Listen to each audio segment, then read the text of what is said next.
প্রবল প্রতাপশালী মিত্র আর বিশ্বজুড়ে আন্দোলনের চাপ উপেক্ষা করেই পদাতিক বাহিনী নিয়ে রাফায় তাণ্ডব চালাচ্ছে ইসরায়েল।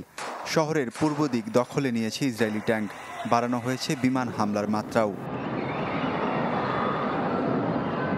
তবে সীমান্ত শহরটিতে হামাসও ছেড়ে কথা বলছে না। যুদ্ধ পর্যবেক্ষকরা জানান, থার্মোবারিক বোমা, রকেট চালিত গ্রেনেড ও ল্যান্ড মাইন নিয়ে শক্ত প্রতিরোধ গড়ে তুলছে ফিলিস্তিনের স্বাধীনতাকামী দল হামাস।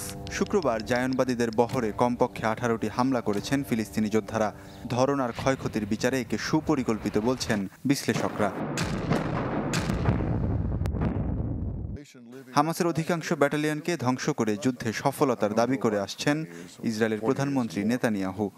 উত্তর গাজার জৈতুনে টনে টনে বোমা ফেলে শহরটিকে হামাস মুক্ত ঘোষণা দিয়েছে ইসরায়েল। তবে সেখানকার এক স্কুলে অভিযানে গিয়ে হামাসের হামলায় নিহত হয়েছে জায়নবাদী একাধিক সেনা। যুদ্ধ পর্যবেক্ষকরা বলছেন, বিপুল ধ্বংসযজ্ঞ চালিয়ে বিভিন্ন এলাকা হামাস মুক্ত ঘোষণার পর সেখান থেকে ইসরায়েলি সেনারা সরলেই ওই জায়গাগুলোতে ফের উদয় হচ্ছে সশস্ত্র গোষ্ঠীটির যোদ্ধারা। রাফা থেকে ইসরায়েলি সেনার প্রত্যাহারে আন্তর্জাতিক বিচার আদালতের দ্বারস্থ হয়েছে দক্ষিণ আফ্রিকা। গণহত্যা বন্ধে আন্তর্জাতিক অপরাধ আদালতকে ব্যবস্থা নেওয়ার আহ্বান জানান কলম্বিয়ার প্রেসিডেন্ট গুস্তাভো পেট্রো। এসবের বাইরে ঘনিষ্ঠ মিত্র যুক্তরাষ্ট্রের 180 ডিগ্রি ঘুরে যাওয়া আচরণেও চাপে তেল আবিব। গাজায় মার্কিন অস্ত্র ব্যবহার করে ইসরায়েল আন্তর্জাতিক আইন লঙ্ঘন করছে বলে শঙ্কা জানিয়েছে ওয়াশিংটন।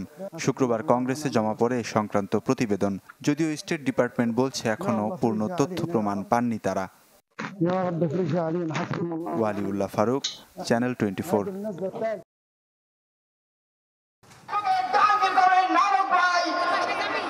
ঢাকা মহানগর উত্তর আওয়ামী লীগের উদ্যোগে রাজধানীর মোহাম্মদপুরে শান্তি সমাবেশ।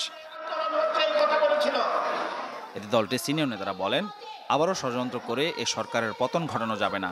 নির্বাচন ছাড়া ক্ষমতার পরিবর্তন সম্ভব নয়। যে কোনো পরিস্থিতি মোকাবেলায় নেতাকর্মীদের প্রস্তুত থাকতে হবে।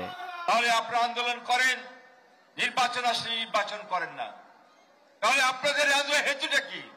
এটাই আজকে জনগণের কাছে বড় প্রশ্ন হয়ে দেখা দিয়েছে। জনগণের সরকারকে উৎখাত করা যায় নাই, জনগণ থেকে বিচ্ছিন্ন করা যায় নাই। আওয়ামী লীগের সাধারণ সম্পাদক বলেন, বিএনপির আন্দোলন ভুয়া, জনগণ তাদের বিশ্বাস করে না। আবারও খেলা হবে, এবার বিএনপিকে বুড়িগঙ্গায় নিয়ে ফেলা হবে। এই অপশক্তির বিরুদ্ধে খেলা আবারও হবে। পালাতে পালাতে অলি গলি পার হয়ে বুড়িগঙ্গার পচা পানি খাবে ডুবে ডুবে। বিএনপি এখন সেদিনের অপেক্ষা। ভারত আওয়ামী লীগের বন্ধু, বিএনপি এ সম্পর্ক নষ্ট করে দিয়েছিল। অপরদিকে আমেরিকার ডোনাল্ডু আওয়ামী লীগের সাথে সম্পর্ক উন্নয়নে আসছে, বিএনপিকে ক্ষমতায় বসাতে নয়। এই দেশের জনগণ আমাদের ক্ষমতার উৎস। ভারতের কাছে আমাদের ক্ষমতা আমরা চাই না, বন্ধুত্ব চাই। মার্কিন সহকারী পররাষ্ট্রমন্ত্রী বাংলাদেশে আসছে, বিএনপি নেতারা আবার দাঙ্গা হয়ে গেছে, আবার ক্ষমতার স্বপ্নে বিভোর হয়ে গেছে। আরে বেকুবের দল লু আসছেন বাংলাদেশে। শেখ হাসিনা সরকারের সঙ্গে সম্পর্ক আরো এগিয়ে নিতে বিএনপির স্বপ্ন পূরণের জন্য আমেরিকাও আর আসবে না।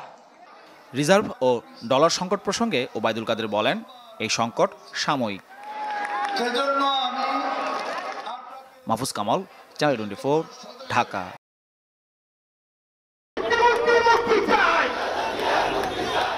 একদিনের ব্যবধানে আবারও showdown. BNP chairperson Begum Khaleda Zia সহ কারাবন্দী নেতাকর্মীদের মুক্তির দাবিতে রাজধানীর নয়াপল্টনে জাতীয়তাবাদী যুবদলের সমাবেশ। নির্ধারিত সময়ের আগেই সমাবেশস্থল ও আশপাশের এলাকায় জড়ো হন ঢাকা সহ পার্শ্ববর্তী জেলা ও মহানগরের নেতাকর্মীরা। নেতাদের অভিযোগ, দেশের সর্বস্ব বিকিয়ে দিয়ে ক্ষমতায় টিকে আছে সরকার। দেশের মুক্তির জন্য সরকারের পদত্যাগের বিকল্প নেই বলেও দাবি তাদের। বাংলাদেশের স্বাধীনতা সার্বভৌমত্ব থেকে যে কোনো মূল্যে আমরা মাঠে থেকে ইনশাল্লাহ রক্ষা করব। বাংলাদেশকে মুক্ত করতে হবে বিদেশি দাবিদারদের হাত থেকে। যেদিন বাংলাদেশকে মুক্ত করতে পারবেন সেদিন বাংলাদেশের 18 কোটি জনগণ মুক্ত হবে। যেই সরকার জনসমর্থনের তোয়াক্কা করে না, সুতরাং এই সরকার কখনো এই দেশের মানুষের মঙ্গল চাইতে পারে না। এই সরকার একটি আপদ। প্রধান অতিথির বক্তব্যে বিএনপি মহাসচিব বলেন, আওয়ামী লীগ নয়, দেশ চালাচ্ছে অদৃশ্য শক্তি। উন্নয়ন নিয়ে সরকার বড়াই করলেও মানুষের অবস্থা নাজেহাল বলেও মন্তব্য করেন তিনি। উন্নয়নের লহরী বইয়ে দিচ্ছে, অনেক ফ্লাইওভার হচ্ছে, রাস্তা হচ্ছে, কাঠ হচ্ছে।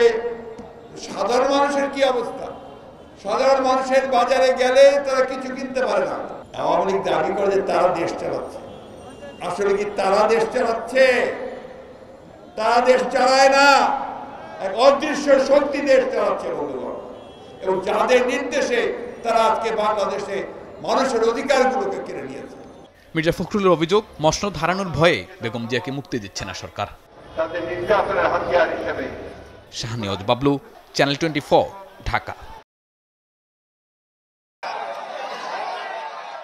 টানা পঞ্চম শিরোপার সব প্রস্তুতি নিয়ে রেখেছিল বসুন্ধরা কিংস।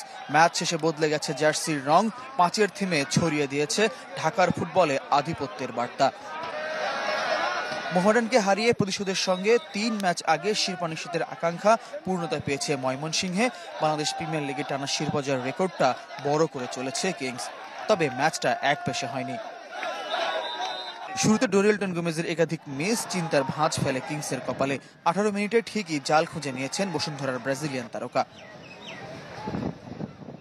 বিরতির আগে ম্যাচে ফেরার সুযোগ তৈরি করে মোহামেডান, কিন্তু হয়নি। 39 মিনিটে ডি বক্সের বাইরে থেকে নিয়ে মুজাফফরাবের শট রুখেছেন মেহেদী হাসান শ্রাবণ। বিরতির পর আরও এগিয়ে গেছে বসুন্ধরা।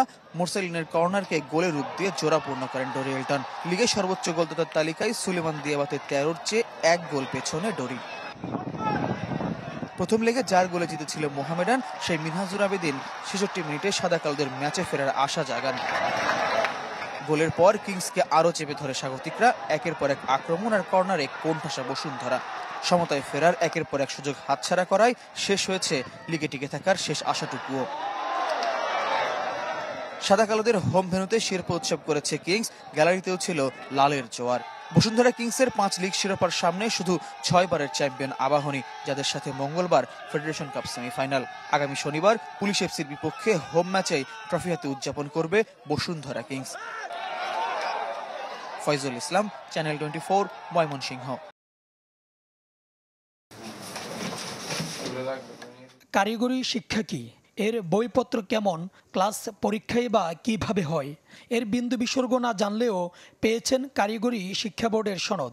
2-1 জন নন, অন্তত 5000। ডিবি প্রধান জানান, অর্থের বিনিময়ে কারা এসব সনদ নিয়েছেন তাদের শনাক্তের প্রক্রিয়া চলছে। দ্রুতই সনদগুলো বাতিল করা হবে। কারিগরি শিক্ষা বোর্ডের অন্যান্য কর্মকর্তা কর্মচারীরা বছরের পর বছর যে সকল মার্কশিট সার্টিফিকেট বিক্রি করে সেগুলি কিভাবে শনাক্ত করে বাতিল করা যায় সেই সম্পর্কে শামসুজ্জামান গুরুত্বপূর্ণ তথ্য আমাদেরকে দিয়েছেন, যা আমরা কারিগরি শিক্ষা বোর্ডের সচিব মহোদয়ের কাছে এবং সংশ্লিষ্ট বোর্ডকে আমরা জানাব। এসব অনিয়মের সহযোগী হিসেবে কারিগরি শিক্ষা বোর্ডের সিস্টেম অ্যানালিস্ট শামসুজ্জামান যাদের নাম বলেছেন, তারা যদি বিষয়টির সুরাহায় এগিয়ে না আসেন তাহলেও তথ্য প্রমাণ সাপেক্ষে জড়িতদের আইনের আওতায় আনার কথা জানান ডিবি প্রধান। অলরেডি শামসুজ্জামান তো আদালতে গিয়ে 164 করে সব বলেই আসছে। এছাড়াও যদি বিশেষ করে সাংবাদিক এবং পুলিশ আমরা একসাথে কাজ করি, তারা আমাদের প্রতিপক্ষ না।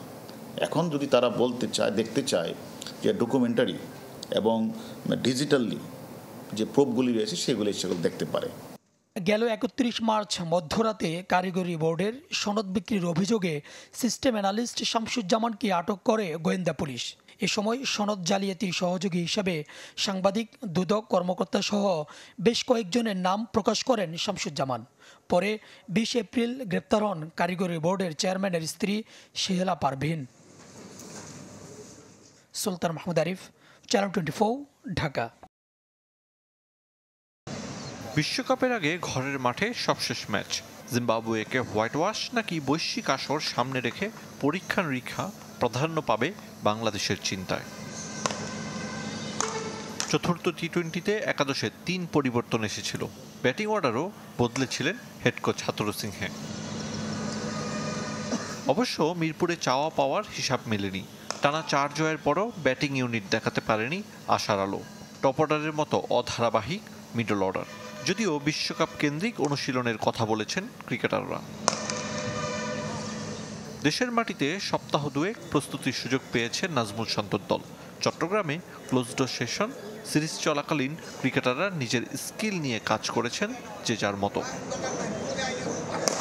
ক্রিকেটারদের বিশ্রামের কথা বিবেচনায় এনেছে বিসিবি, তাই তো মুস্তাফিজ শরীফুলদের সব ম্যাচ খেলানো হয়নি। সাইড বেঞ্চে বসতে হয়েছে সিনিয়র মাহমুদুল্লাহকেও। বাজে ফর্মের কারণে লিটন দাস একাদশে জায়গা হারিয়েছেন। মিরপুরে জুনিয়র তামিমের সাথে সৌম্য সরকারের 17 রানের পার্টনারশিপ লিটনের জন্য কিছুটা হলেও হুমকি। এ দুজন ধারাবাহিক হলে বিশ্বকাপের ওপেনিং জুটি নিয়ে দুশ্চিন্তা কমবে। বিশ্বকাপ আর যুক্তরাষ্ট্র সিরিজ বিবেচনায় ম্যাচের টাইমিংয়েও ব্যাপক রদবদল। প্রথমবারের মতো সকাল 10টায় হবে টি-20 ম্যাচ। ভিন্ন কন্ডিশনের সাথে মানিয়ে নেওয়ার চিন্তা। চেষ্টা করি যেখানে খেলি সেখানে ভালো কিছু করার। সব ম্যাচ থেকেই কনফিডেন্স আসে। এখন হয়তো বা সিচুয়েশন থাকবে যে আমরা দেশে খেলছি, পরবর্তী খেলাগুলো বাইরে, তো এটা মেন্টালি তখন চেঞ্জ করতে হবে। টি-20তে দ্বিতীয়বারের মতো জিম্বাবুয়েকে হোয়াইট ওয়াশ করার সুযোগ। এর আগে 5 বার প্রতিপক্ষকে এমন তিক্ততা দিয়েছিল বাংলাদেশ। আরিফুল ইসলাম, চ্যানেল 24, ঢাকা। সময়ের সাথে বাড়ছে নবায়নযোগ্য জ্বালানি চাহিদা, যার সবচেয়ে বড় উৎস সৌরবিদ্যুৎ, যা উৎপাদনে দরকার হয় বিপুল পরিমাণ জমির, যার বড় যোগান আসছে কৃষি জমি থেকে।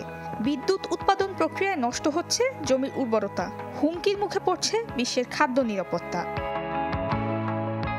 যুক্তরাষ্ট্রে অভ্যন্তরীণ বাজারে কয়লা ব্যবহার করে 1 কিলোওয়াট বিদ্যুৎ উৎপাদনে খরচ হয় $100, গ্যাস বা তেলে সর্বোচ্চ $1.5, পরমাণু শক্তিতে 30 ও সৌরশক্তিতে খরচ হয় মাত্র 8 সেন্ট। সস্তা হওয়ায় তাই বাড়ছে সৌরশক্তিতে বিনিয়োগ। 2021-এর পরিসংখ্যান বলছে যুক্তরাষ্ট্রে 965 বর্গমাইল ভূমি ব্যবহৃত হয়েছে সৌর প্যানেল স্থাপনে। ওই সময় দেশটিতে উৎপাদিত হয়েছে 24 গিগাওয়াট সৌরবিদ্যুৎ। 2013 থেকে 2022 পর্যন্ত সৌরবিদ্যুতে বিনিয়োগ $495 বিলিয়ন। শুধুমাত্র 2024-এ দেশটি এককভাবে $92 বিলিয়ন বিনিয়োগ করছে এ খাতে। এত হলুদ বালিতে মাটির উপরিভাগ ঢেকে যাওয়ার পাশাপাশি হারাচ্ছে উর্বরতা।